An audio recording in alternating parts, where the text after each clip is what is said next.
order of operations here, okay? Couple things. Anytime we're dealing with raw meat products, what do we need to do? We talked about food safety. What do we need to do with raw meat products? Cook it, okay? Otherwise, make sure it gets in the fridge or make sure it gets in the freezer so we don't let bacteria grow. What about when we're done working with raw meat products? Wash your hands, use Lysol, sanitize, clean everything up. So, if we have raw meat products and we have already cooked products, which products should we deal with first? Cooked ones, so that way we don't cross-contaminate. So that's why we're going to do this first. Okay, so what we've done here is I've got some pork that we've got cooked up. So I want you guys to take a quick peek at the color, okay? If you guys can everybody smell that a little bit, what it smells like, okay? All that's been done, so this is a pork arm roast, okay? Call me Gordon Ramsay. So, this is actually a leg of lamb that we've got in here. So leg of lamb would be one of the bigger pieces. Now this isn't even a full leg, this is actually a half leg. I had them break it up so there's one leg on each side. So there's 4 sections of meat that I've got just like this that came off this lamb. So you'll see here we still got the bone. So this is actually that big hip bone that's right in there, okay?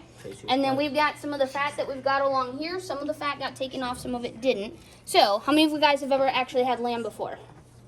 Okay, just a couple of you. Now, if you've never had lamb before, the flavor's a little bit different. You'll notice the color is probably just a little bit pinker than the pork. Okay, this is fully cooked all it is, but this is kind of what this looks like. So if we go to cut into it, you'll notice, okay, it's actually pretty tender. So we talked about sometimes how lamb is kind of like tender, tiny beef.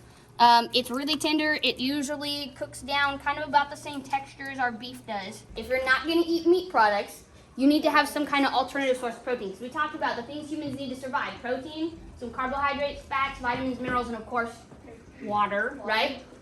So we said, we talked about several different sources of protein, and we said crickets was kind of one of those. So we have some crickets here if you guys would like to try some, okay? I would describe it kind of like crunchy sunflower seeds, but that's what I personally think they taste like. So, if you guys want to be brave and give it a whirl, you can come up and snipe them. These are just regular flavors, there's no flavor. What we're going to do next, obviously we have meat products all spread out on the tables, okay? They are labeled. Some of them didn't quite get in numerical order when we put them out here, but what you guys are going to do is you're going to go through, we've talked about, and you just reviewed this morning, color, shape, size, texture, how do we tell what animal did it come from, and what part of the animal do we think it is? Try to figure out what part of the animal or what cut of meat do you think it is. How do you know that it's chicken? Because it's white. I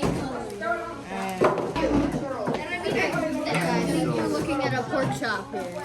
You think that's pork chop? It's a lighter colored meat and it's about medium size. I don't think so. There is fat on it. Yeah. It's not T-bone. What T-bone? T-bone has like bone. This is a big one. It's beef. It's like slushy blood. It's too dark. We're going to go through these. You guys, it looks like based on what I've seen on your papers and based on your discussion, sounds like we got most of these pretty good. Okay, 4. This thing is huge, right? That's quite big. Now, is this bigger than a regular steak? Yeah. So if it's bigger than a regular steak, we call it a what? Roast. Okay, so this is a, what kind of roast? Cow, or we call it beef roast, right? So most of our roasts come from the shoulder or hip.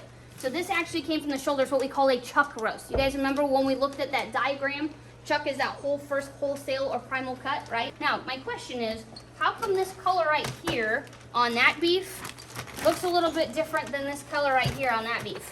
Why does it look so much different? Isn't it because it's a different part of the bone?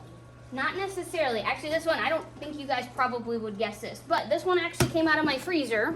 This one actually came from the grocery store. That's the only piece of meat that I bought in this whole thing. When they put that beef in here and they vacuum seal it, what they do is they add a gas to it to make it look a brighter color. Because if you went to the grocery store and there were 2 roasts like this sitting right next to each other and they look the same except for the color, which one would you buy? The red one. You'd buy the really red one because it's a more appealing color, right? Sure that it's obviously safe for human consumption if we're going to eat it. This is actually a lamb heart. So the kids can narrow it down. It's too big obviously to be in a chicken, too small to be with cattle. So we've narrowed it down to either a lamb or pig. And actually this is just a shot smaller than a human heart. Pigs, actually the first human heart transplant was done with a pig heart.